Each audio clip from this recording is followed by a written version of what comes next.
live stream of the day. I'm going to be going live one more time later on today. I'm also going to be uploading my breakdown, prediction, and analysis of Liam Paro versus David Papot.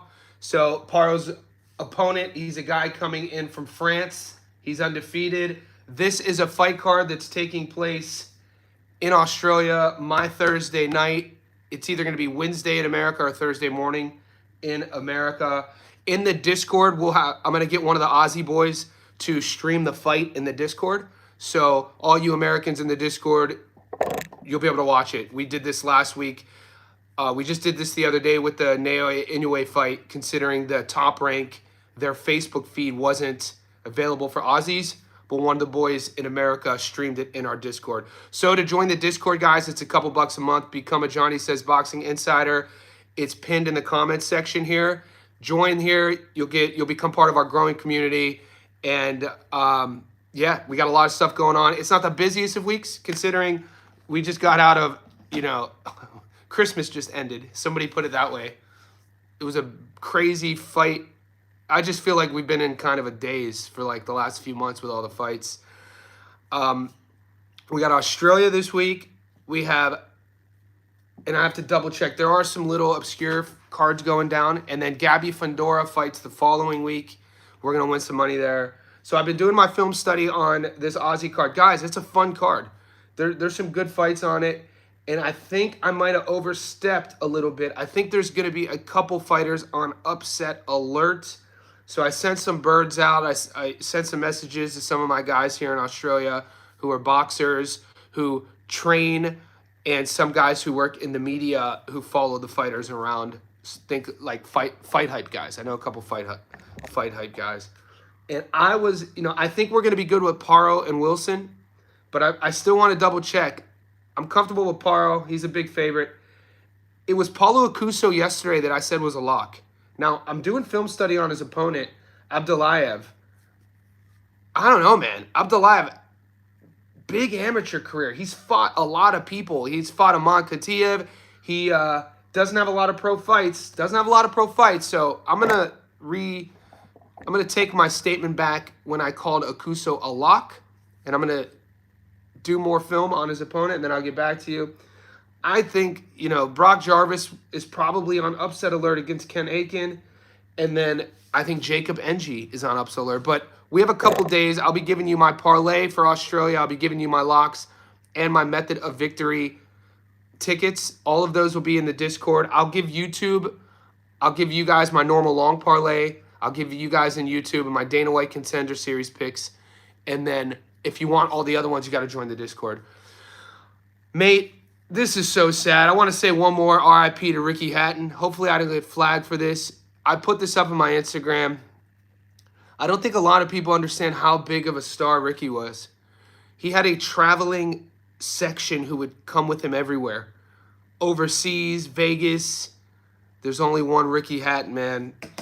People said they just saw him at the Paddy Donovan Lewis Crocker fight, and then he was found unresponsive in his home the following morning. So people are speculating that it was well documented. He struggled with mental health issues. He struggled with alcoholism. He struggled with addiction. And so it's being speculated that he took his own life. I don't like jumping to conclusions, but from what I've heard, I think his gym released a statement. It does seem that. So mental health is a real issue nobody talks about. How are we supposed to talk about mental health when it's not even in the conversation?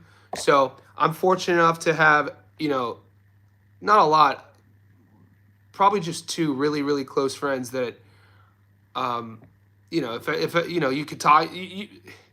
I'm grateful that I have two friends that I could talk to about everything, and then also, my very loving girlfriend, Christina, I could talk to about everything. But if you guys don't have anyone to talk to, man, there's somebody who cares about you.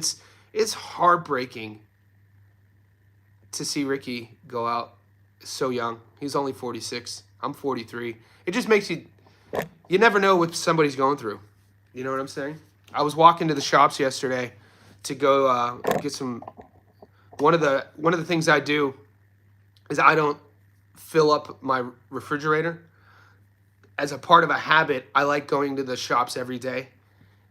and shop for I cook all my meals, so it allows me to get out the house every day. It allows me to eat fresh every day, and it allows me not to overeat. Because if you've ever owned a dog, you know that you can't just fill the dog bowl up with food. The dog will just keep eating. I'm the same way with food. So to keep myself disciplined, I shop for food every day, right? I was walking to the shops and I crossed paths. And one of the things I decided to do about 2 years ago was I no longer wear my AirPods. I don't listen to my AirPods. I don't wear them in public. And because I found like I was using my AirPods when I would go out to kind of hide from people. I would use them. I would use my earpods in public to not speak to people, not talk to like, even just acknowledge people. So my point is I was walking past the lady, we crossed paths, and she just had the saddest eyes. You know, it was something I was noticing just because there's been a lot of sad news lately. So it's just been kind of a lot of really, really intense things have been happening. And so, you know, I've just been more consciously aware of my interactions with strangers. And so my whole point is I walked past her, I smiled, she kind of gave a little bit of a slight smile, and that was it. But sometimes that's all it takes. You need that. I think as people, our interactions, even if we don't know somebody, if they're positive, I don't think we're aware of the benefits of that, of the positive sort of benefits of just smiling at a stranger. And so you never know. My whole point, I don't want to make this too depressing, but my whole point is, guys, you never know what somebody's going through. I have it on my screen right here, Ricky Hatton. It just bums me out, guys. Hopefully everyone's doing all right. I'll say what's up. Mar, salute. Let's get it. Johnny. King Ty, what's up, buddy? PJ in the house. King Ty, how you feel about the Gabriel fight? I'm a huge fan of Fandora, King Ty. She's my favorite fighter. What's good? Blue Collar Living. Next best card is Fandora Thurman. That's right, boys. DJ says, Wilson didn't look good in his last fight to me. He didn't. But his opponent, Jorge, doesn't seem to be close to what Liam has faced. So Liam's last opponent, if we remember, was a tough Argentinian fighter who put the pressure on him. You know, he had good pressure. He had good feet. Fresh BX, there's only one Ricky Hatton. I know, man. The UK chant comes from him. Yep. There's only one. Well, the UK, there's like this crossover connection with soccer and boxing. And so they always chant. My best way to explain this, in 2016, I had never been to, I take that back. I had been to one soccer game before in my life. I was living in LA. I went to see the LA Galaxy when they had, the Galaxy had David Beckham, and then they played a Mexican team called Michoacan. And so that little stadium, I think it was, you know, in Carson, California, it only sat like 4,000 people. It was still really cool experience. But in 2016, I go to a Sydney football stadium that seats, I think, 80,000 people. And my buddies were from London, so I went with them. And there was a Premier League team playing called Tottenham Hotspurs. So Tottenham had come to Sydney to play against an Australian Major League team called Sydney FC. And Tottenham's colors, if I remember correctly, were blue, and Sydney FC were red. We're in Sydney, and I think 80,000 people were there for Tottenham. And like 5 minutes into the game, the whole crowd, I had never experienced anything, are chanting. They're singing. They're singing something like, and I turn to my British friend. I go, what the hell? How does everybody know this song? What the hell are they singing? And my buddy had to explain to me, back in Europe, Tottenham, their biggest rival, whatever team that is, at the time, their head coach had got a DUI, something along those lines. So the Tottenham Spurs fans in Australia, playing an Australian team, were all in unison talking shit and chanting about their rival's head coach getting a DUI in the UK. So I use that as an example. The UK fans are insane in the best possible way. The chanting is insane. One of my things I want to do is to see an English Premier League game. I want to see like Arsenal. I want to see Liverpool. I want to see Man U. I want to see, you know, Chelsea. And I'm not even a soccer fan, but I want to go to see one of those games in the UK live. I want to feel that energy of the crowd. And Ricky Hatton had that. Ricky Hatton had a crowd with him. I shared it on my Instagram, guys. If you follow me on Insta, go to my story or just search YouTube. Just type in, there's only one Ricky Hatton, and you'll hear Michael Buffer announcing him. Great, dude. I loved hearing Buffer announce him. Ricky, Hitman, and then you hear the whole crowd. But yeah, man, the crowd chanting is insane. Win Santiago with the super chat. I appreciate you, brother. Thanks for taking care of me. Buy me a coffee. Okay, I got to do that. Somebody told me yesterday, get me a coffee. Let's celebrate their 5th super on a live stream. Win Santiago taking care of his boy. Adu, maybe the lady was a Canelo fan. What's up, Johnny, my guy? Tyler in the house. What's up, Tyler? PJ, Willie Hutchinson versus Mark Jefferson. Who should win? This is not a good, or is this not a good fight? Let me take a look at it. LOL, Sydney. Was it Sydney FC? I think that's what they're called. Sydney Football Club. Or am I wrong? I think it's Sydney FC. Ricky hit Manhattan. What we got for the Aussie card, I'll get into that. Mars says, Ruslan Abdullayev squares off against Kevin Johnson this weekend. Solid rumble. Johnson has built a rep off a... Oh, Kevin Johnson's fighting again. Kevin Johnson, never been stopped. You know what? Mar the Prince, man, and the boys in the Discord, we've watched Kevin Johnson over the last 6 months. Not a household name, but whenever he's fighting, man, you always play the fight will go the distance. The dude just survives. I haven't seen the odds. Win Santiago. I also vividly remember there's only one Frank Bruno. Yeah, so there's only one is kind of like an intro to a lot of their chants. There's only one Frank Bruno. Yeah, and it's kind of like how they, the Patty the Batty chants. Like, they kind of recycle and just put in the name. But Hatton was lightning in a bottle. Wasn't a perfect fighter. From Manchester, England, a place I want to go to. One of my guilty pleasures, guys, is I was telling my girlfriend about it. She thinks I'm so weird, but there's civil unrest throughout the entire world, which we know. But there's these YouTubers in Manchester who walk around Manchester with like these cameras, their cell phones, and they just record people. And so, like, one of my guilty pleasures after a long day of work, when I'm like disconnecting from boxing, disconnecting from my business, I'll watch these YouTubers from Manchester just record and film like people fighting in the streets and people smoking crack in the parks. But Hatton is from Manchester. Oasis is from Manchester. So like they have a bit, and then obviously we know Man City's from there, Man United. I want to go there. They just had fight. That's right. I'm pretty sure that's where the fights were, either this weekend or the weekend before. There was a big card there. Here we go, buddy. Here we go. Just getting here. What's your pick in the Paro fight? I got Liam winning that fight. Guys, we got 30 in here. I didn't even know it would be this busy. Appreciate you. Tuesday morning live streams really aren't the busiest. So as you're checking in, give me a thumbs up. Let me know who you like. David's in the house. What's up, buddy? One of the knocks on Hatton, and it was kind of legit. He was a rule-bending fighter, and as he got older, his style got pretty ugly. Yeah, Ricky Hatton. But David, just as you said, everything you just said, I'm not pushing back on that. That's why we love boxing. You know what I'm saying? So one of the reasons why boxing is the greatest sport in the world, because you have these as your weapons, your physical weapons, right, to score with. But then you have this to think with. And from there, as long as you're learning to throw jabs and, you have your jab, your cross, your hooks, your uppercuts. But from there, it's like every fighter puts their own creative flair on their style, whether it's beautiful to watch.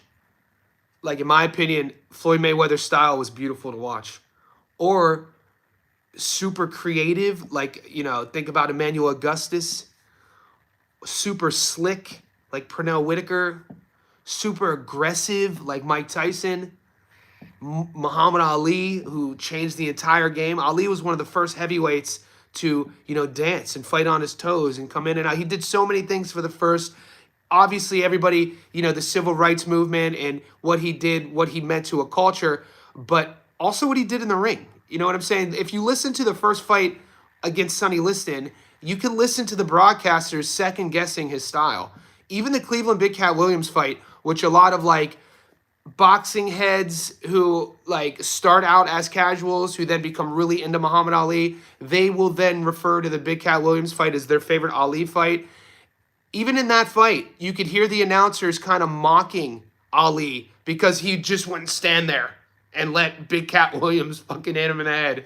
So with Hatton's style, there's only one Ricky Hatton, you know what I'm saying? With the super chat brawler, brother, thank you. Massive super chat, man. I really appreciate it. It really helps. Like, you guys have no idea just the confidence you guys help the channel grow with, too.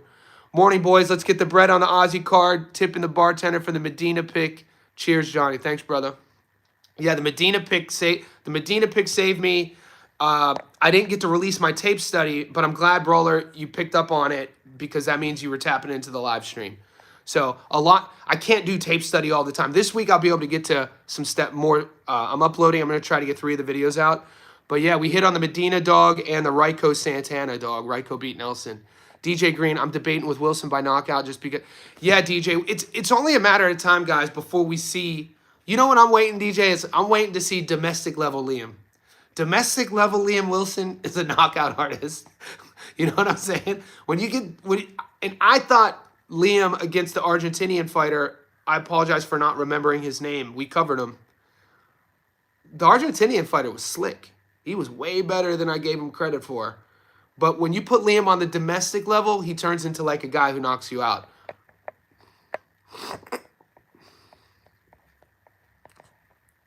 Crocker looks like food at 47. Yeah, but Teach, I mean, it's not the most deepest division at the moment. There's a lot. The crazy thing, Teach, about Crocker, which I'm not disagreeing, is that he's a world champion. That's freaking crazy. I had Patty winning every round except the 2 rounds he got dropped. David, Better Beef's Cutman Ross always talked bad about Hatton on his podcast, but those were the reasons. Yeah, Sal's blog talk. Hey, what's up, Johnny? Sent you a message. How do we renew? Not sure. Okay. Sal, right now I see that. So the renewal process on the Discord, I have it connected here to YouTube. So I could see you still have your blue star. So it's the YouTube Johnny Says VIP membership that I've linked to the Discord. So as long as you have the blue star here, you've renewed. Adu, Johnny, I mentioned earlier, if you really think Flamingo's on upset alert, his comeback fight seems strange. Yeah, Adu, so guys, I sent messages out like I do. It's easier for me now that I live in Australia with the boxing to have connections. So like I've already been on the phone this morning. It's 6:50 a.m., guys. Just to give you a little insight to my world. It's 6:50 a.m. I've already coached 2 people. My first client Tuesday mornings is at 5 a.m. It's a live stream with a client who lives in Ohio. And then my second client is a live stream with a client who lives in Australia, and I do it through the laptop. We're doing like calisthenics stuff. But then I got on the phone with an amateur boxer in Australia. We talked about Jacob Benji, and he's going to be on upset alert. I think that I think Paulo Acuso, I think I jumped the gun here. I think Paulo Acuso's opponent has fought Aman Khatiev. You guys just saw Aman Khatiev against David Morrell. Khatiev, he's a beast. And I'm pretty sure, is it Abdullayev? Well, how do you pronounce his last name? Yeah. Acuso's opponent, Abdullayev, maybe you guys will, there's this boxing league that you fight in my source in Australia, who's an amateur fighter, he was telling me, and I apologize that I didn't know this, I think it's in Europe, a boxing league where you could get like 1-round fights, and it's just like a way to stay sharp. They're not on the box rec though, I don't think. But if you go to Shukrat Abdullayev's box rec, he only has 5 pro fights, but if you go to his all bouts section, he has over 50 pro fights. Okay, that's his pro-am. Yeah, he was fighting in a bunch. I guess they're not up on BoxRec, but I was told that this guy Abdullahev's a lot better than people think, and that Akuso could get upset. So let's just do our due diligence. We'll do our film study. I'll let you know what I think. Ross is a Canadian guy who's a cut man for other guys. He had a podcast ages ago. Pedro, salute. Why always doubting? Why are we always doubting Brock Jarvis? Boys, why do we always doubt Brock Jarvis? I don't know, man. I gotta stop. I'm not trying to doubt Brock. Yeah, Jimenez. Thank you, DJ. Jimenez. Jimenez was better than I thought he was, man. Maybe you guys could attest to that. How close was the Crocker-Donovan fight? Guys, Crocker dropped Patty twice. One of the knockdowns was kind of a flash knockdown in a round that Patty was dominating. The other knockdown was a legit knockdown. If that other knockdown, the second one happens, I think, at the beginning of the round, he probably could have got Patty out of there. How much relevance do you put in that? There were then, I think, about 2 to 3 swing rounds where maybe not a lot of stuff happened. But other than that, I'm not the only one. Google it. Rewatch the fight. I was shocked. I hate saying robberies. I've seen a lot worse. I've seen a lot worse. I'm happy for Crockett, mate. You become a guy like Lewis Crockett becomes a full world champion. It's a big accomplishment. However you cut it, it's a historical accomplishment for these guys, man. I think he's from Cork. Where's he from? Limerick. Either Paddy's from Cork. I think Paddy's from Cork, Ireland. Lewis is from Limerick. Do your due diligence, guys. Boxing's everything. It's not, you hear all the time, boxing's a way out for a lot of people, not just, Americans. Like, there's a lot of places throughout the world where, that's why we love the sport, is because you get stories like Lewis Crockett. Who'd ever thought he'd be a world champion, man? Just sit with that for a little bit and just think, like, this guy's a legit world. Rawley's a 2-division world champion. It makes you smile. It makes it makes you kind of believe in magic. That's a compliment. Okay, Johnny, are you eyeing Gabby? Gabby's next weekend. So Gabby fights next weekend. Of course, we're taking her for knockout. They call him Russ. Pedro, would you be surprised? I wouldn't be surprised if there's a trilogy. The website was called Boxing Insider. Russ, Amber, like Pavlik. Yeah, there's a lot to like about Kelly. David says, do I think Bohachuk's done? David, I think Bohachuk should take a year off and see what time it is, I told you guys in my breakdown, Bohachuk looked shot to me. He looked loose. So depending on where you are in the world, you boxing coaches, because we don't have a belt system in boxing. Let me explain this to those who maybe have never entered a boxing gym. Because we don't have a belt system in boxing, like we'll say jiu-jitsu, it kind of, from gym to gym, will lack reverence and respect. What the belt system does, in my opinion, the best thing about a belt system, it's the only thing I really like about traditional martial arts, is the reverence towards the sensei, towards the coach. The reverence to your teammates, your stablemates, the reverence to the space in which you engage in combat.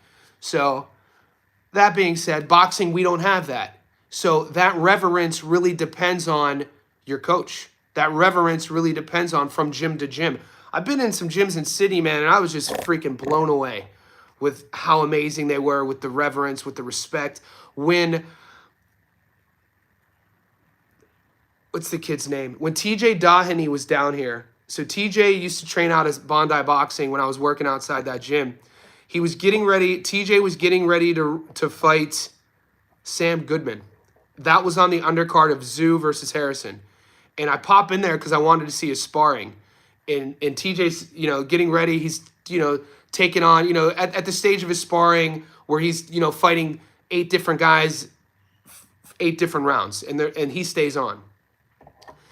And they're in the ring, and there's like 5 rows deep, Indian style, sitting there of amateur fighters, pro fighters just watching. And I got goosebumps, and it's like church. No one's saying anything, just watching. The revelry. And I had never seen that. The gyms I had been in America were fucking warhouses.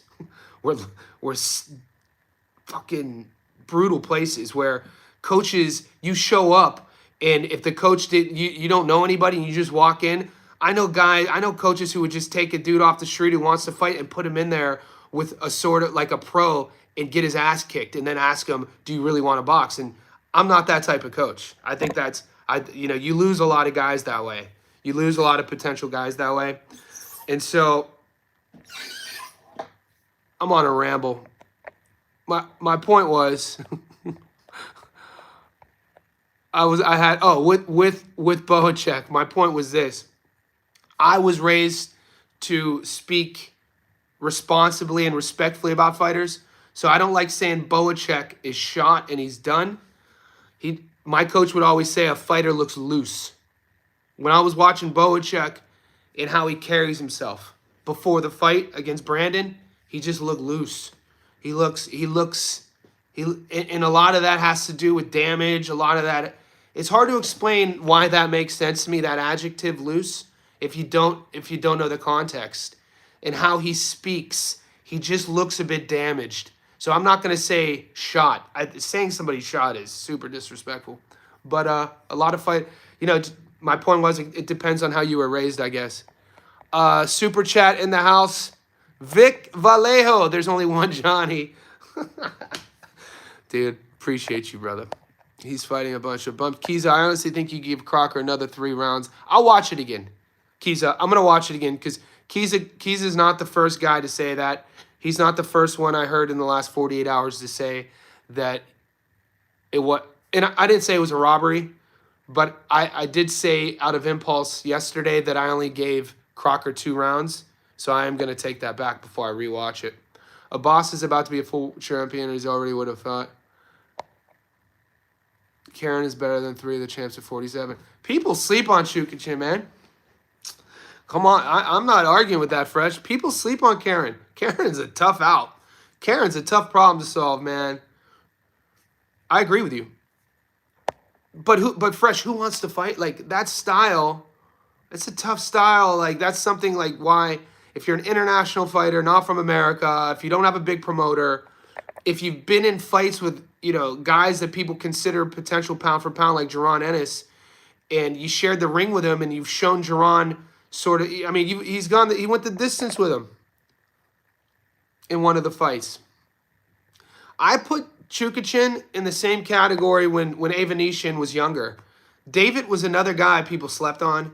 Ava is a hell of a goddamn boxer. I mean, he's a bit older now, but Ava, it's weird, man. We got to stop judging fighters on them losing to guys like Jaron and Bud. Just because you lose to, think about what they had to mean. Think about how much they meant for their careers to even put themselves in a position to fight Terrence Crawford. Think about what you had to achieve in your career to even put yourself in a position to fight Jaron Ennis. You're not a bum off the street. I thought she fights on the Collazo card. Maybe I'm tripping more. I'm politicking with this chicken, wondering if I'm a creeper. A little hood rap from 25th, named to make it coming through. Like I do, I don't know why me saying tripping just triggered DMX. I think I have a glitch. September. Oh! See, I've been in a haze. Gabby fights this weekend. I'm definitely doing the breakdown on Gabby. Gabby versus Kubicki. That's a knockout waiting to happen. And Oscar Collazo. That's for a world title? Let's go. We got some fights this weekend, boys.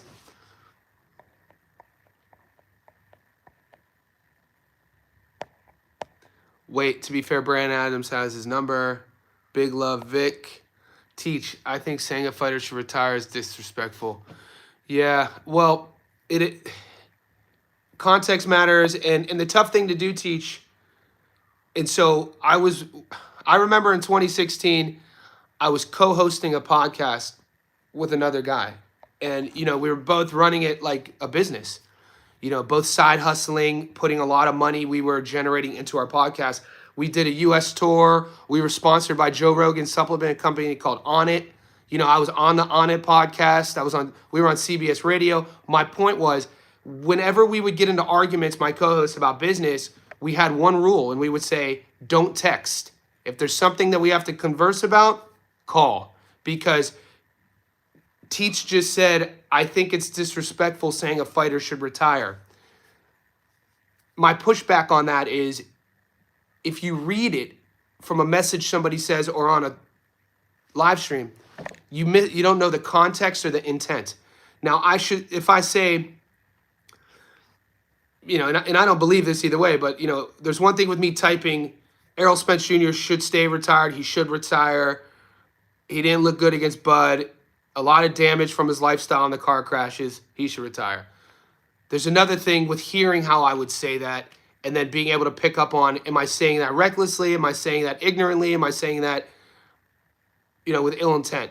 So you kind of miss, in reading the text, you miss the intention.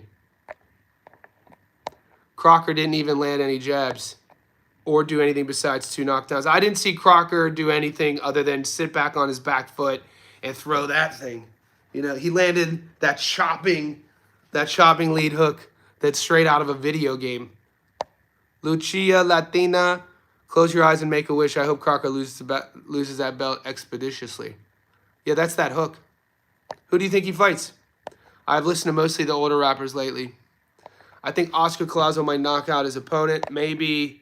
I feel you. David says, I'm getting burnt out on these dudes from the younger generation, only making them. Oh, I don't listen to new rap. I mean, I don't like speaking in absolutes. I find myself in this version of my life, David, not listening to modern rappers that I've never heard of. So, I mean, the Clips, as soon as the Clips dropped that last album, I'm listening to it. When Kendrick dropped his album, I'm listening to it. But I listen to a lot of music, man. There was a time in my life where all I listened to was rap. But I still listen to rap, but I played in something you guys definitely don't know about. I played in a reggae band before. So at one time in my life, I wrote probably 20, 25 songs, and I would sing in a reggae band, an acoustic reggae band in Long Beach, California. So I love music. I love writers. I love singing. So I listen to, I like the writing component of music. So the genres don't, I listen to country. I listen to folk. I listen to hip hop. I listen to rap. I listen to punk. I listen to emo. If you heard my playlist, you'd be like, what the hell? I listen to classical music, Pachelbel, Beethoven, Vivaldi, some of my favorite classical musicians. So I just love music, to put a bow on that. Johnny lived a full life. You did some of everything. Fresh BX, man, I think that's our purpose, isn't it? I said it before on a live stream. I look at life, I look at myself as an orange, and I look at the value that I put into my life, whether it's effort, output, kindness, joy, as the juice that we squeeze from that. So I'm just constantly every day trying to just squeeze the orange and get some juice out of it. Mar the Prince, Johnny, would you favor Paro over Crocker and or Donovan? Paro and Papot are 7 and 8 in the IBF respectively. Can you see Thursday's winner getting Crocker or I can. I mean, that's the thing. You know what, Mar? This is a great question. And this is why we value you in our group, because, you know your shit. I think the trilogy would make more money for the boys, all things considered. They would literally sell out a stadium again. You heard the crowd. The crowd the crowd wants to erupt with every landed shot. I'm talking Crocker and Donovan to do a trilogy, because if you guys saw, the first fight ended with controversy. The second fight had controversy to it. I mean, I think if Liam gets past Papot,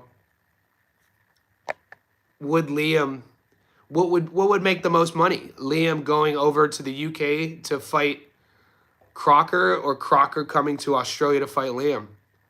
I couldn't see the champion traveling. I don't know. It's a good question. Talk to me on Friday after these fights happen, David. But I take it on a little. But I really like the guy that is flowing or making songs. Yeah, on a podcast. So right before I really started focusing everything on YouTube, you could still find some of these interviews on my YouTube channel. Over the years, I've hosted and started 2 different podcasts. The last one was called Ungoogleable, and I interviewed Fred the Godson. So Fred the Godson, rest in peace. He's one of the most underrated New York rappers of all time. That people have never heard of him. He's what you would call, I'd call him a wordsmith. He was a master of wordplay, and he would get in like you might recognize him from the Cipher, or like his freestyle flows on a radio station out of New York. Adu, we know you love singing. I'll stop. Swaggy, what's up?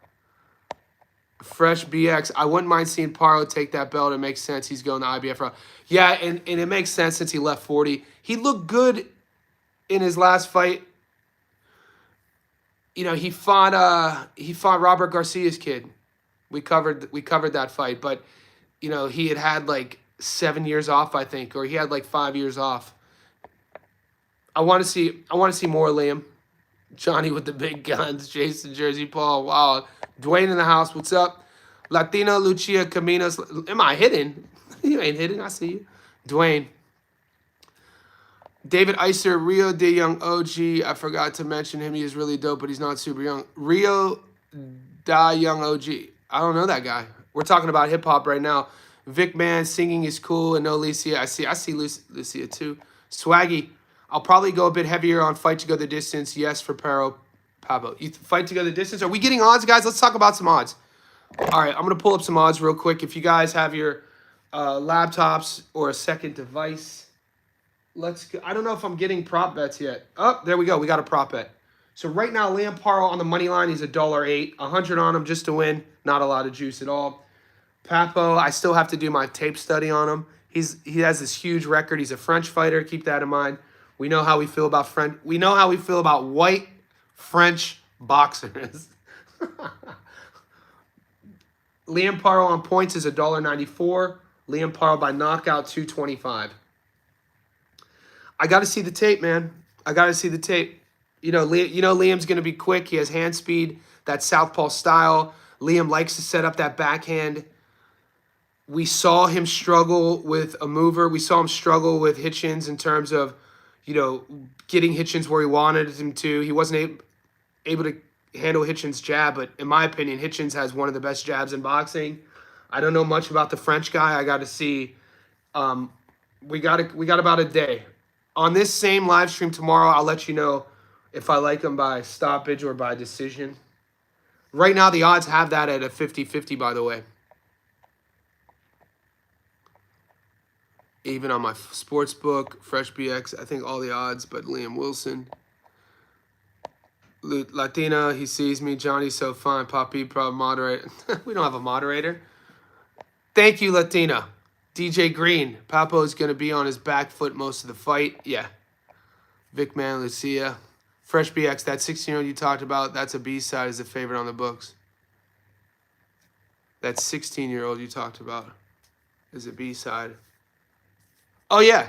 He is the B. You're talking about Warren Gara. Let's talk about that fight.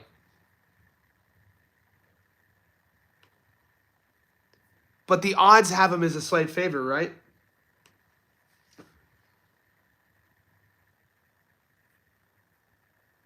Yeah, I see there's a lot of money has come in on him. So we're talking about Lachlan O'Shea versus Darren Gara-Trahala. So Darren Gara-Trahala, this is a guy I told you guys yesterday. I was made aware of him when he was 16 years old, fighting out of Bondi Boxing Club. He's from Western Sydney. He has a traveling section. There's people out of Western Sydney who think this kid is going to be the next Aussie champion. He's still young. I want you guys to do your own homework. I want you guys to check him out. I've sent messages about this kid, about his opponent as well. Yesterday, he was $1.84. So much money has come on him, which kind of doesn't make me too comfortable, actually. I'm being honest.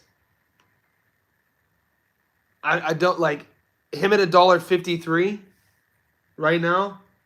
I don't like that. Because I'm not going to say he's not a lock. The kid doesn't have.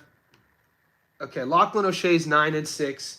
Trahala's 5-0 with 2 knockouts. He's 23 now. Damn, the time flies, man. We just saw him I saw him fight in May. He was on the undercard. He fought on that the undercard of Caesar Vaca versus Sam Goodman.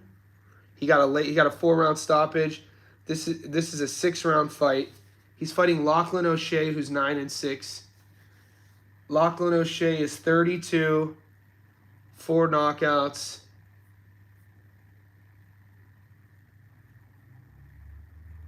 Okay. He beat Dimps Gilly. Dimps is my guy. He has a win over Dimps. Dimps is kind of an MMA fighter who boxes as well.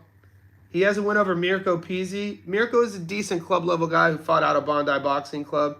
He's a coach now from Italy. He beat Ben Horn, awkward guy. Ben Horn's Jeff's brother. See, this guy, it's interesting because, you know, he's never been stopped. He got stopped once, actually. Who stopped him? Andrew Hunt. He got stopped in the first round. All right, give me, like I said, we got about 24 hours before we make our final decision. I might just message, I think I'm going to message Del Vecchio from Bondi Boxing and ask him about what he thinks about this fight, Trujillo. I don't like the odds, and I know why Trujillo is the favorite because the odds are only a reflection of where the money's coming in. Trujillo's a guy, like I said, when you go see him fight, he has like 4 rows of guys with banners chanting his name, and they're part of this. I think they're part of this traveling Western Sydney. I don't know if it's and maybe some of you Aussies could help me out here because I don't want to misspeak. But I know his cheering section is either part of a Western Sydney like motorcycle gang or a Western Sydney football club gang. Like when I say gang, I mean like you know, hooligans in the best possible way. So I assume all of those guys have put all this money on him, which made those odds go the way they did. And the only reason his opponent is the A side because the fight is in Queensland. It's in his hometown. You know, Darren's only 23. We'll see. I'll let you guys know. We got time. We got time. Yo, Johnny, it's Terrell Fearon, mate. The message you sent me was amazing, bro. I really appreciate it. I shared it on my Instagram. Terrell Fearon, man, the super chat was nice yesterday. That message you sent me, the comment, bro, that's why I do what I do, bro. I'm glad that you're finding value here. Lock and Osha ain't that good. Stop overthinking it, Johnny. Go with your gut. Here we go, PJ. All right, I'm convinced Darren. We're going Darren. Darren's gonna win this fight, guys. Darren's gonna win this fight. I think I'm gonna do more tape on Abdullayev Shavkat against Paulo. What do we think about Brock Jarvis? You guys, what do you guys think about Brock versus Ken Aiken?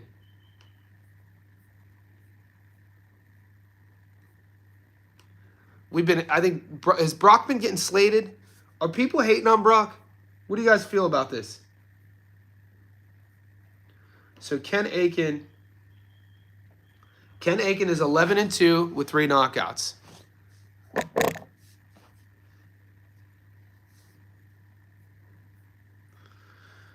Hunter Yoni, no, Brock should win this fight. Like, Brock should win this fight. Brock should win this fight.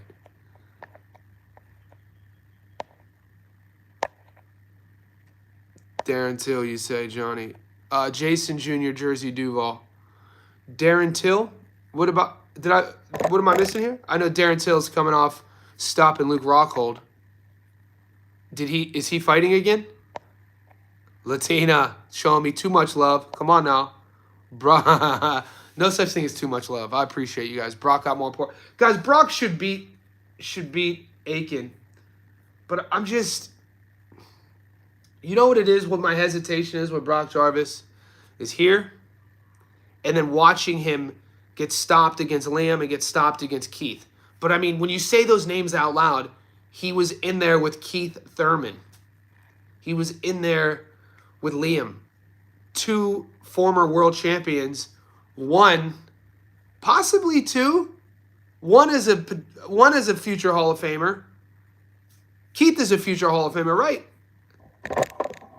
Maybe I'm just biased. Is Keith Thurman a potential Hall of Famer? What do you guys feel on that? Let's pull up Keith's box rec. Because sometimes I get kind of like, because I'm a fan of Thurman. Those are champs. Who's this dude? Yeah. I love John. I really do. You guys know? We're all learning, Clifton Dennis. We're all learning.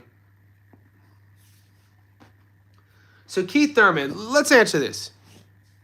If Gary was here, Gary would ask you, Gary would say, I'm putting up a poll.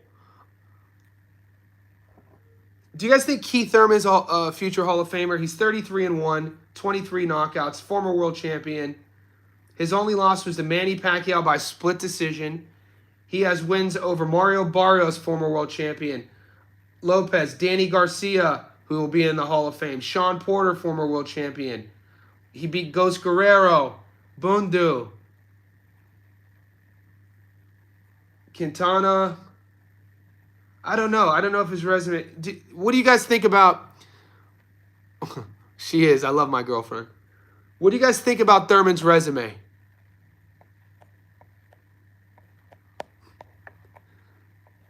Jazz, Papot beat Jikdu, who's a tough cookie. Yeah, Jazz, I'm going to do my film study. I'll get back. I'm going to be giving you my film study breakdown on the Paro fight, the Liam Wilson fight, Gabby Fundora. I got to get to work. You feel Tim deserves that. DJ, if Tim Bradley can be, Thurman can too. Is Tim Bradley? Yeah. Do you feel Tim Bradley deserves a Hall of Fame shot? I think. What do you guys? It just comes down to, do you take more relevance in how many world champions you fought, how many world champions you beat, overall record, how many world titles you've won, how many divisions you've won world titles in? So there are a lot of perimeters, and it is pretty subjective. So it's really tough.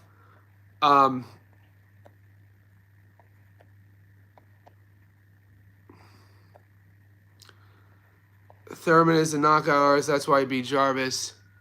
What do you guys think, though? So back to my original question. Are we just hard on Brock Jarvis because of those two, the way he lost? Jazz says, I saw Thurman is going off as a plus 300 versus Fundora. I'm not researching until fight week, given how injury-prone Keith is. Fundora's jab looks improved, but Thurman got that one time. Yeah, it's a good point. It's a good point. Thurman got that one time. He does. So when I was a kid, we used to call one time the police. Did you guys ever hear that? The one time's coming. The one time's coming. that meant to be the police were coming. Obviously, we know Keith one time is, night-night. That one shot, that's all it takes. I honestly don't get caught up in all these lists and accolades. It's all rigged. He beat Fundora. Okay. That's a fair statement. If he beats Fundora, it's another world champion he's beaten.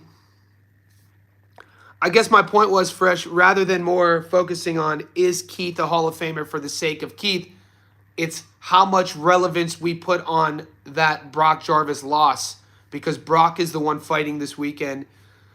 And I thought Brock was going life and death last month with a 6-fight Kiwi fighter. And I picked Brock to lose, and he was losing until he wasn't. So I think I'm very close to putting Brock on my no bet list.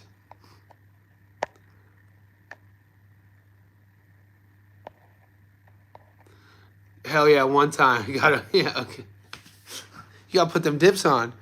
You see the Poe coming, boy. You gotta put them dips on. Did you guys have wild dogs growing up? This is something I tell my girlfriend here. I bring her up all the time. Because, I don't have family in Australia. I came here alone. So I was telling her a story of growing up in my neighborhood. We had dogs off the leash all the time, dude. Like 1990s Youngstown, Ohio. You Google Youngstown, Ohio crime in the 90s. That's all I'm going to say. We not only had to deal with drug dealers, gangs, guns, crackheads, homeless dudes. We had a dude in my neighborhood called Crazy Willie who would pull out his boy and flash everybody. Pedophiles. But we also had to deal with, in our neighborhood, dogs that were just homeless, like Rottweilers. We would have this Rottweiler that was homeless called Champ. And this fool will walk around the hood with a collar that was ripped and no one owned him. And he was a Rottweiler. And everyone that, we'd be at my house playing basketball and they'd be like, you want to go to the corner store? And dudes would be like, nah, I heard Champ out. I heard Champ is out. And that means we can't go to the corner store because over there, because one of the boys on his way over saw the dog Champ walking around. And dude, Champ would chase you and get you, boys. So anyway, my point was, with the cops and the popo, one time Champ was chasing us, and we had a rule. My group of friends, we would talk about this. If Champ comes, somebody's getting sacrificed. This is when we're like 12 years old, by the way.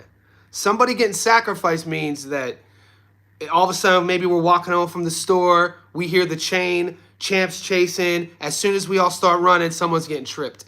You got to sacrifice one of the boys. So you kick the back of their foot out, they fall, and then Champ gets them, and then all the boys get away. So that that story kind of reminded me of, like, with the cops. Same thing. If the cops come, this is when we're like 12. We never got chased by the cops. But the rule was always the same. If the cops come, someone's getting sacrificed. You got to kick the back of the foot, and then everybody else gets away. And when you're a kid, you run like this. But man, Champ was legit. He ain't never catch me. But I had to jump over many offenses, man. Yeah, we had to get, dude. I wish that some of my boys, rest in peace, David. My boy DJ got killed when we were 18. He was one of my closest mates. Kevin, Joe Perez, Nick Bellino. These were my boys. Christian. I had a boy, dude, one time my boy David Johns, quick story, because not a lot of boxing right now. We're in 6th grade, by the way. We're in 6th grade. And my boy David Johns David Johns was a grown man when we were 12, dude. I'll never forget that. He had armpit hair, 8-pack, could dunk when we were in 6th grade. I'm still like a little boy, looking all like soft, and he goes up to our other boy, whose name was legit named George Washington III. This is in Youngstown. He's on Facebook. Go type in on Facebook, see who I'm talking about. George Washington III. He's a rapper from Youngstown. And our teacher, Mrs. Thomas, leaves the class. We're in 6th grade. And there's only like 12 of us. We went to school from the time we were kindergarten to 8th grade. Me, Kevin, Christian, Jamal, Joe Perez, Eric, Joe Lasivita, Nick Bellino, Chris Costas, George Washington, David Johns, and Brandon Fleshman. These are we went to school from the time we were kindergarten, 8th grade. 6th grade happens. Teacher leaves. DJ David jumps up and grabs George Washington by the shirt. And George is fit too. Throws him up against the pencil sharpener. Back in the day, we had this pencil sharpener in the corner of the back room, to where, like, if you wanted to see people what you were wearing, you get up real slow, make the desk creak, and you walk to the pencil sharpener. That was our social media. To be honest with you, our social media back in the day was in class, you get up to go to the pencil sharpener. Anyway, David throws George Washington up against the pencil sharpener. We're like, Dave, what the hell? What are you doing, dude? It was basketball season. We were like, always, we couldn't lose David on this team. He said, no, man, where's my dollar at? I'm like, what? Where's my dollar at, George? We're like, bro, it's $1. David's like, no, man, there's principles in this. And I'm sitting there like, what the? And David threatened George's life over $1 when we were in 6th grade at the pencil sharpener. So, but David, when we were 18, man, yeah, he got found in his basement with his 2 buddies. Somebody had broke into his house when we were freshmen in college, and they robbed him, and that crime was never solved. But anyway, that's not a positive story, but that's a rant. And yeah, Youngstown, Ohio, Google it, Champ. The dog's off leashes. We had to go through some stuff, man. But I tell my girlfriend these stories. She's like, is that true? I'm like, dude, if I could just come out with that stuff on the top of my head, I'd be a lunatic. The stories are insane.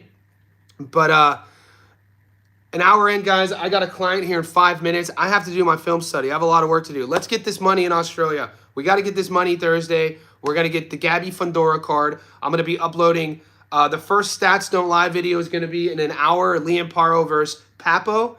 Pay attention. If you haven't already subscribed, do it. Like this video. Hit the bell, too, so you guys be notified when I go live.